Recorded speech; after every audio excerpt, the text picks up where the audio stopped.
Welcome to Elephant in the Room, a podcast featuring real conversations with real therapists on the elephant in every room, trauma.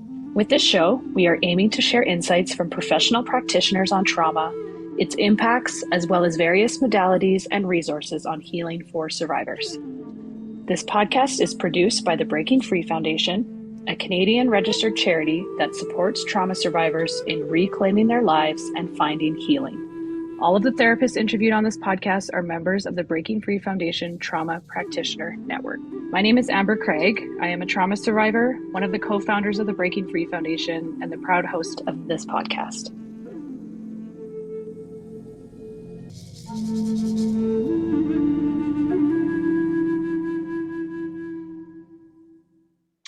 Today we are joined by Shauna Livesey, trauma therapist and owner of the Indigenous Counseling Center in Grand Prairie. In addition to being a therapist, Shauna is also a college professor in psychology, Indigenous history, and Indigenous human services. In her practice, she utilizes Indigenous healing modalities, as well as CBT, ART, the two-eyed seeing method, and other therapeutic methods. Please welcome to the podcast, Shauna. Hi, thank you. Thank you for being here. So I always just start with a really brief intro, but I'd love to give you the opportunity to just expand more on your professional experience and your background. Sure. So I'm Shauna Livesey. My background, it's kind of funny because when I do my workshops or when I do the podcast that we offer as well, we talk about how in the Western world, we really start with our education and our titles. But I like to start with who I am, who my family is, where I'm from. So my name is Shauna Livesey, and I'm from the Peace region of Alberta. I am Cree and Beaver from this area. So Beaver were the traditional people of the Peace region. So I've laughed and said, I move away, but my spirit keeps calling me back. And I think that's why is because, a lot of my ancestors, this is where they were. So this is where my ancestors were from. And this is where I like to do a lot of my healing. But I did venture out on my educational journey to obtain my social work diploma, my bachelor's, and then my clinical master's, so that I could specialize in individual, families, and group clinical practice. Amazing. Thank you for that introduction and a good reminder. I think exactly what you said. We start with titles first, but that's not what makes us who we are. So thank you for that. I'm really interested to talk to you a lot about the Indigenous work that you do. Our foundation has a really long history in an Indigenous community, and I think some of the ceremonies that we've been part of have been some of the most life-changing and great teaching moments. And I think it's just a great opportunity for our listeners to learn more about it. So so I just want to start here, just based on some things that I looked at on your website. On your website, it mentions that you grew up witnessing intergenerational trauma, and that this actually contributed to you pursuing your work in this field of trauma therapy. Can you share a little bit about how intergenerational trauma shows up in Indigenous communities, either from what you've experienced personally or in your professional background? Yeah, sure. So intergenerational trauma, I feel like it shows up in a variety of areas. And a lot of it is stemming from, colonization, residential schools, the 60s scoop. And it even, it's still happening today within our child welfare system. Although I know that there is some good that can come from that system, it's a really broken system that's still continued on today and leaving lasting effects. And this, you see this trickle down through the family lines. Our ancestors and our elders said, it's going to take 7 generations to heal from residential school. And I'm only the 3rd generation. So, I'm the 3rd generation to attempt to break free from some of those cycles. And, it came out in the way that I grew up. I grew up around, around some of that trauma in my own family. And I carried on those cycles in my younger ages, 12 years old, experiencing homelessness and addictions up until, 9 years from 12 years old. And, I carried on those I guess, that cycle. And then I decided to break free from it. Um, and I think I'm not alone in that. I've shared my story out there to the public, and I've had people come up to me after and say, wow, you just told my story. Like, my story is not unique. It's just something that we tend to shy away from, or not really understand. So when we talk about intergenerational trauma, it's not something that's in the past. It's something that's in the now, and, it's going to continue on into our future unless we can start really looking at generational wisdom, generational healing, generational belonging. I really feel like we need to acknowledge that we have intergenerational trauma, but we also need to celebrate and create space for that generational healing, the generational knowledge and generational belonging. We have such a rich and beautiful culture that it really needs to be celebrated more. And I'm not just saying like celebrate it separate from society, but it needs to be embedded into our culture and embedded into our society, just like those oppressive practices have been embedded into our society for so many years. The only way to combat that is to really, embed some of our cultural ways of being into what we do now. I think that's really well said. And you did mention a couple times, breaking free from that cycle. And as you mentioned, we have 4 more generations to go before we've come through all that residential schools brought in terms of trauma. So, what are some things that individuals who are either directly impacted by that experience or indirectly in society, what are things we can do to help break the cycle? Well, I think just, like I said, just acknowledging that it was there, that acknowledgement is so important. But also celebrating everything that makes us strong. Going out and, even if you're non-Indigenous, attend a powwow, attend round dances, attend things in the community, ask questions, just come together. There's one word in the Creek community, and it's Wokotwin, and that means, unity and coming together and kinship and just being one. And I really feel like that's going to bring us together, is just, understanding one another, understanding that we all have our various forms of trauma. And although I'm the third generation in my family, there's some people out there that are the second generation or the first generation. So they still have, 5, 6 years in their family line to continue that cycle. And I think just, having empathy and grace with everyone in their journeys is really important. I know where my office is located, it's not far from, our shelter here. And I've been asked, aren't you scared being over here? And I'm like, no, of course not. They're a community. You go over there and you ask them for help. Guess what? They'll probably help you. They're a community just like other community, and a lot of them have experienced trauma. And with mental health professionals, you've probably heard the saying, the opposite of addiction isn't sobriety, it's connection. So, there's a lot of people out there just seeking that connection. And I think if we can connect with one another, that's going to bring a lot of healing in itself.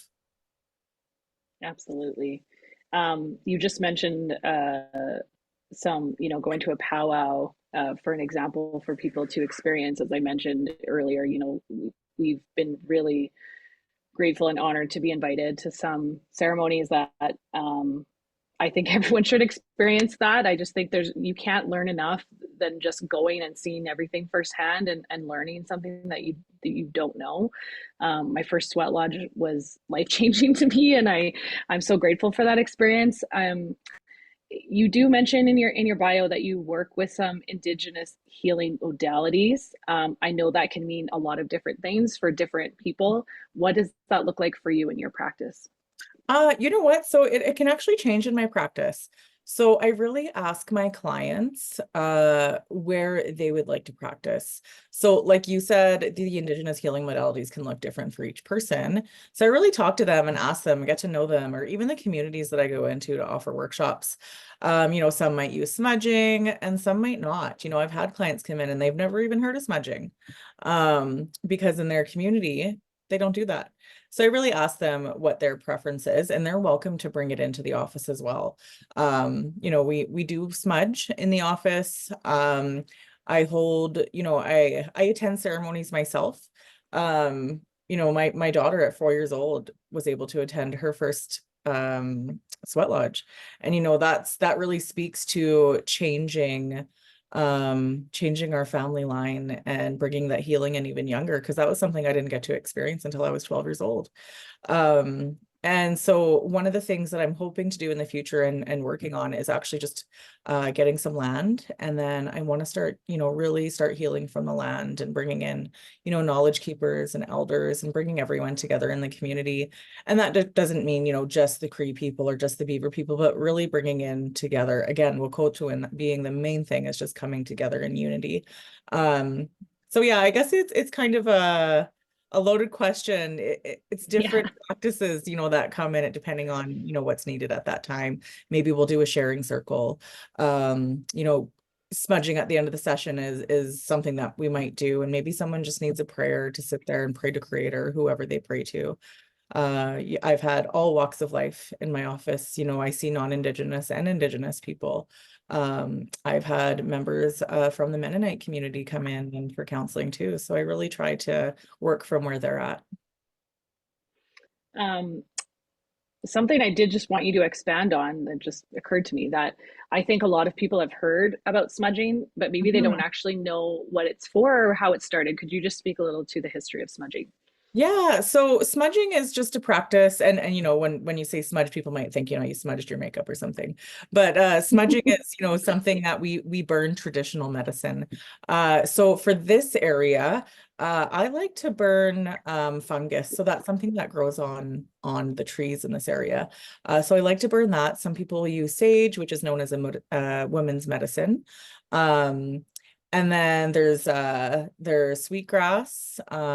Each area has their own thing that they really smudge with and burn and pray. And I know I'm not super familiar with the church, but I attended a funeral some years ago, and I noticed they were carrying around yeah, you know what I'm talking about. And I'm not sure Yes, what totally. it's called, and I don't want to say the wrong thing, but I was like, huh, they smudge too.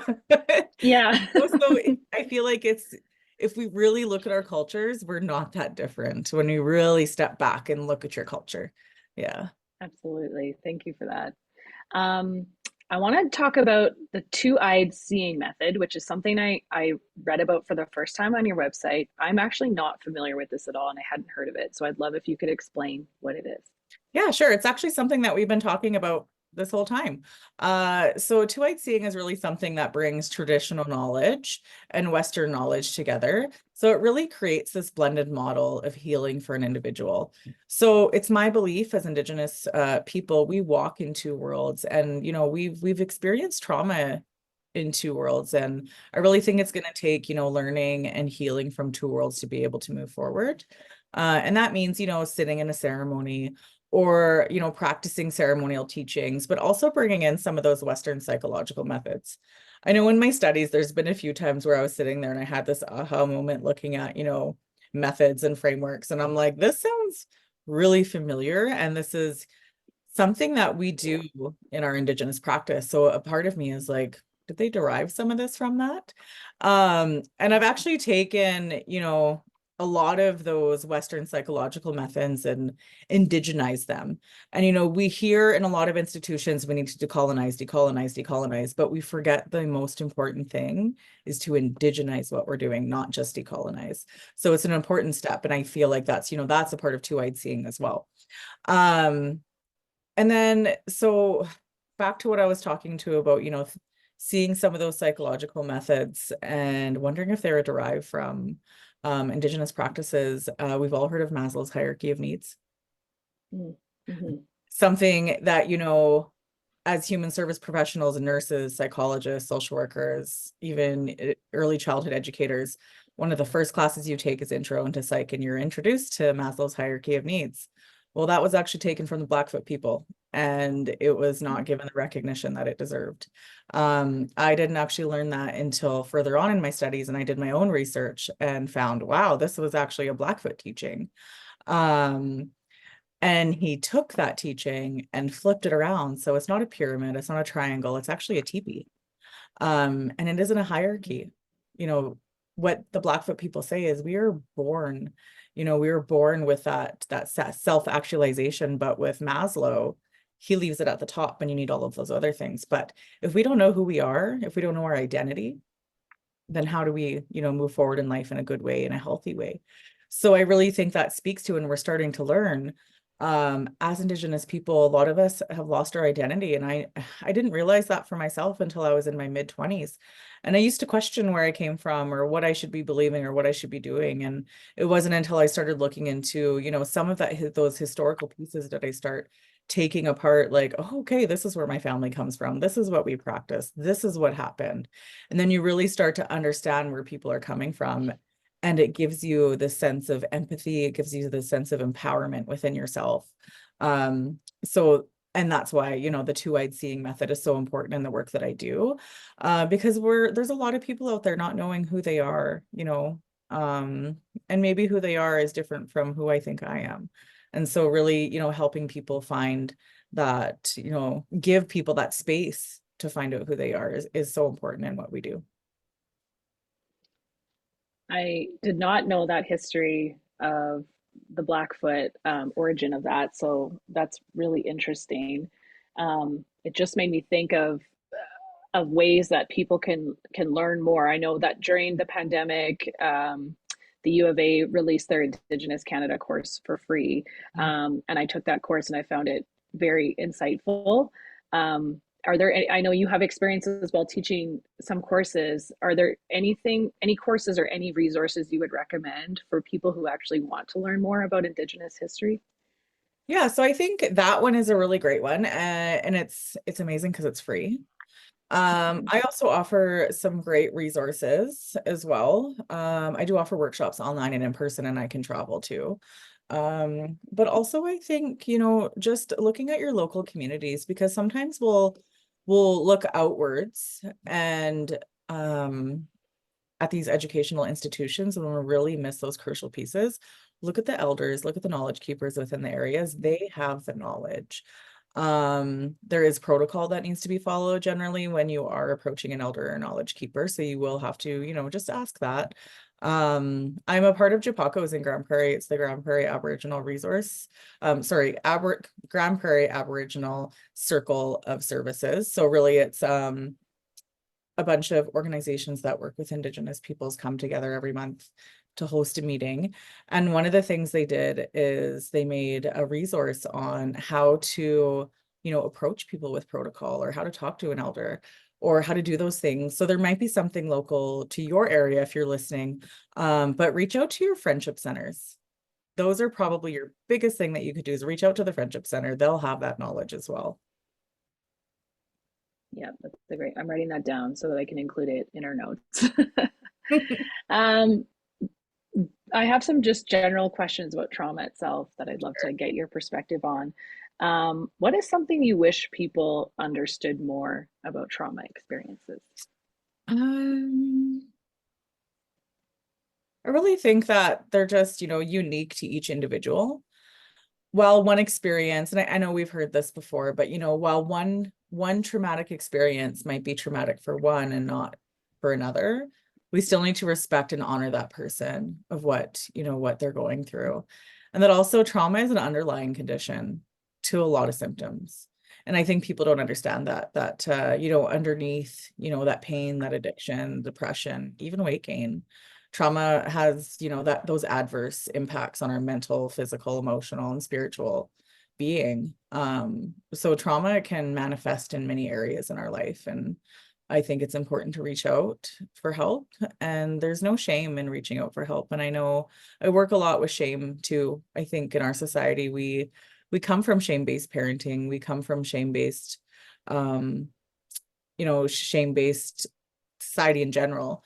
And we need to let go of that shame and be okay with asking for help and realizing that we've been through something traumatic. Or, sometimes we don't even know that we've been through something traumatic. When we talk about intergenerational trauma, there was a study that came out with survivors of the Holocaust. And I'm not sure if you've ever seen this, but Yes. yeah, that generational trauma came through blood memory. They didn't even experience, um, it in the like in their lifetime. It was their grandparents who had gone through the Holocaust and they never talked about it, never told their grandchildren, but it still came out through their blood memory. So it can manifest in many different ways. Yeah, there's a lot there to kind of chew on. I think something that you said really resonates, I think, especially with our community, with just that trauma is an underlying condition. And it's one of the reasons we started this podcast, but we constantly are dealing with it still, even after 10 years. You know, people really resonate with terms like depression or anxiety, or addiction, and we never really get to the funnel, which is what caused all of those things to happen. And I think trauma still is a word that scares people, maybe in some ways they're just not familiar with it. So I appreciate that clarity around that subject, because I do think it's important for people to understand. um, we specialize primarily in finding trauma informed care for people that have been through a traumatic situation or have PTSD. In your professional opinion, why do you think trauma informed care is so important? Well, I think trauma-informed care is absolutely vital to what we do. And that means you're informed on, the things we just talked about, what trauma can manifest as. But I think when you're a human service professional, I think it's really important to be trauma responsive as well. So you need to know how to respond to that trauma. And they're actually in a lot of trainings, you'll see that from trauma informed into trauma responsive, because, we're informed, we know what to do, just like I talked about, decolonizing, but forgetting to indigenize. This is similar to that. So, being trauma informed and knowing all of the things, maybe not all of the things, we're all a student of life. There's always more to learn. But having that foundational knowledge and then being able to respond to it, being able to sit with someone in their trauma, being able to, look for resources, help them, maybe with different practice models using, accelerated resolution therapy is one thing that I offer. It's similar to EMDR. I'm sure you're familiar with it. Yeah, maybe explain it though, because we can never talk about it enough, to be quite Right. honest. So maybe just explain Yeah. how ART is different than EMDR. Yeah. So accelerated resolution therapy, it's different, but it uses the eye desensitization that EMDR uses. And, EMDR can take, 10 to 20 sessions sometimes. EMDR can work, or sorry, accelerated resolution therapy, ART, can work as little as one session for traumatic experiences. I've seen cases where someone comes in and they're telling their story, and I can't really talk about it, in a training way. But someone comes in with a horrific memory of a traumatic experience, and they leave with a new memory attached. And it's not about forgetting what happened, but it's about, replacing that memory with something of their choosing. So you keep all of the facts and you keep, everything that happened, but you're able to remove that emotional attachment that impacts your everyday life. So, being a trauma responsive, that's one thing that's important to do is, and I'll talk to clients sometimes and maybe ART isn't suitable for their case. But being able to know who it is, who's good for, I think is profound. And I haven't been to a better training since that one. I'm a huge advocate for ART. Yeah, I only heard about it in the last year, and it was explained to me similarly with the reduction in time required, and that definitely piqued my interest. I think, like anything, EMDR will be perfect for some people, and ART will be perfect for some Yeah, people, and yeah. not everything will work. But I think everyone should look into ART, because if that's even an option for you to be able to navigate something that quickly, it absolutely should be discovered. So thank you for taking the time to walk through that. Yeah, and I Um, think, I've seen people with compounded grief, and that is huge in our Indigenous communities, is just that overlapping grief, and ART is something that can work for that as well. yeah, that's a good call, actually. I'm writing that down. Um, what are some lessons that trauma has taught you? Oh gosh, trauma in my own experiences, trauma, sitting with others in theirs, I think it just really taught me to be kind. Experiencing my own trauma, it taught me humility, um, and how to sit with others and empathy. I wouldn't say my trauma made me stronger, but it sure made me empathize. It sure, humbled me to realize that we can all experience it. We all can, no matter where we come from, what walk of life we've walked, or our cultural background, our color, anything. We can all experience trauma in one way or another, and to just be open to that, and give kindness to all. It's beautiful. Do you have any favorite trauma resources that you'd like to recommend? ART is great, but I also think another free course is the Brain Story. That is a 36-hour course through Alberta Health Services, and it's free, and it walks you through some beautiful methods and terminologies, and it's open to everyone. You can take this training, and it's really great.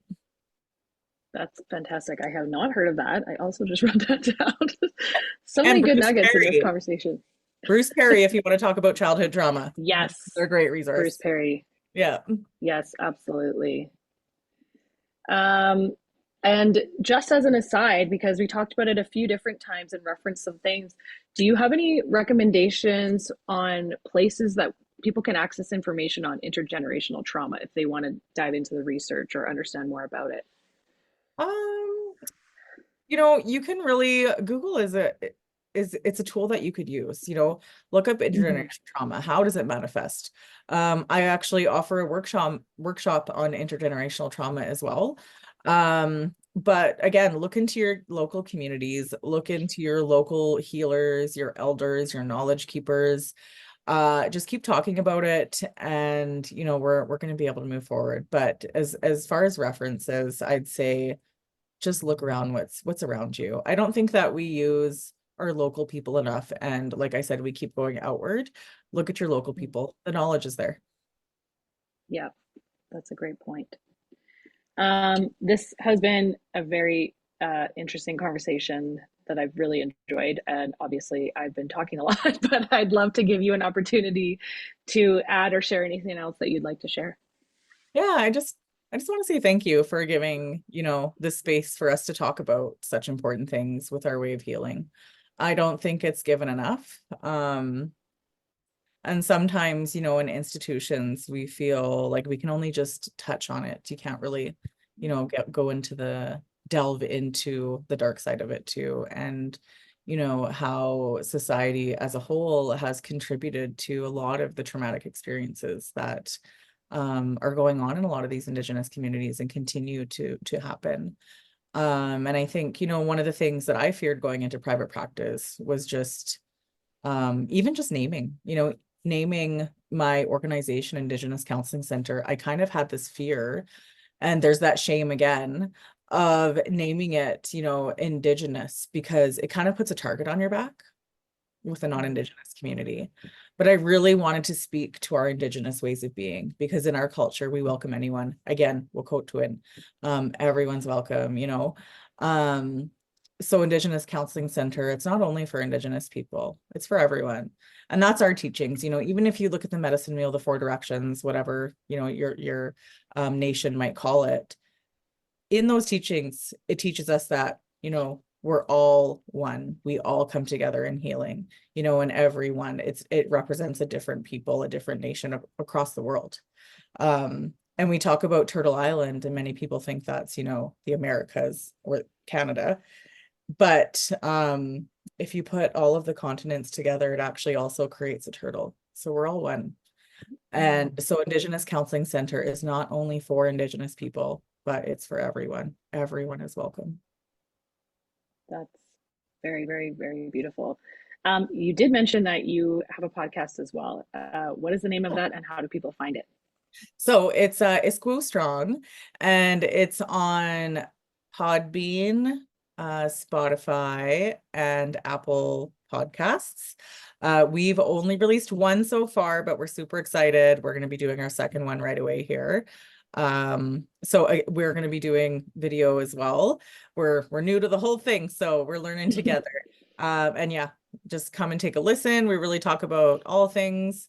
And yeah, we welcome anyone to come on and talk to. That's great. Thank you. I really want to thank you, Shauna, for being on the podcast today. If anyone is looking for more information about Shauna and her practice, it will be in the show notes. And I've also taken a bunch of notes on things that I'm going to include links to as well. So thank you again. I really appreciate your time. Yeah, thank you.